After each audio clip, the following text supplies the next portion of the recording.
नमस्कार साथीहरु, फेरि पनि नयाँ भिडियो लिएर उपस्थित भइसकेको छु र तपाईहरु मेरो शेयरबाट आईपीओ भर्नुहुन्छ वा सेकेन्डरी मार्केटबाट शेयर बाइ र सेल गर्नुहुन्छ। यदि तपाईहरुले मेरो शेयरबाट ईडीएस गर्नुपर्छ, त्यसका लागि तपाईहरुलाई मेरो शेयरै चाहिन्छ। तपाईहरुले मेरो शेयरको पासपोर्ट र पिन बिर्सिनु भयो र त्यस पासपोर्ट र पिन कसरी परिवर्तन गर्न सकिन्छ भनेर चिन्तित हुनुहुन्छ भने आजको भिडियोमा तपाईहरुलाई म मेरो शेयरको पासपोर्ट र पिन कसरी परिवर्तन गर्न सकिन्छ सिकाउन गइरहेको छु। हामी मोबाइलको स्क्रिन तर्फ आइसकेका छौं र तपाईहरुले कुनै पनि ब्राउजरमा गएर मेरो शेयरको वेबसाइटमा जानुपर्ने हुन्छ र मेरो शेयरको वेबसाइट आइसकेको छ।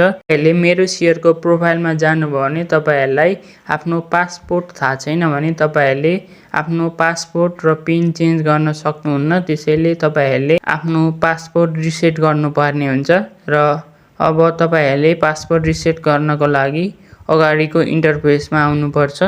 अगाडिको इन्टरफेसमा आइसकेको छौं र तपाईहरुले तलपट्टि देख्न सक्नुहुनेछ फरवर्ड पासपोर्ट रहेको छ, हो त्यहाँ क्लिक गर्नुपर्ने हुन्छ। क्लिक गरिसकेपछि यस्तो इन्टरफेस देखाउँछ र तपाईहरुले आफ्नो पासपोर्ट रिसेट गर्न तपाईहरुले टिपी राख्नुपर्ने छ। त्यसपछाडी तपाईहरुले युजर नेम र तपाईहरुले मेरो शेयरमा कुन जीमेल हाल्नु भएको छ त्यही इमेल हाल्नु पर्ने हुन्छ र तपाईहरुले डेट अफ बर्थ हाल्नु पर्ने हुन्छ। त्यसपछि तपाईहरुले तल देख्न सक्नुहुनेछ तपाईहरुको पासपोर्ट इमेलमा आइसकेको छ भनेर त्यहाँ देखाएको छ। यहाँ देख्न सक्नुहुनेछ डीपी लगइन र युजर नेम र पासपोर्ट आइसकेको छ र तपाईहरुले यहाँबाट पासपोर्ट हेरेर फेरि मेरो शेयरको वेबसाइटमा जानुपर्ने हुन्छ। इमेलमा आएको पासपोर्ट तपाईले हालेर चेन्ज गर्नुपर्ने हुन्छ। तपाईले त्यस इमेलमा आएको पासपोर्ट चेन्ज गरिसकेपछि त्यहाँ न्यू पासपोर्ट हाल्नुपर्ने हुन्छ र तपाईले त्यहाँ न्यू ट्रान्जेक्सन पिन रहेको छ, त्यहाँ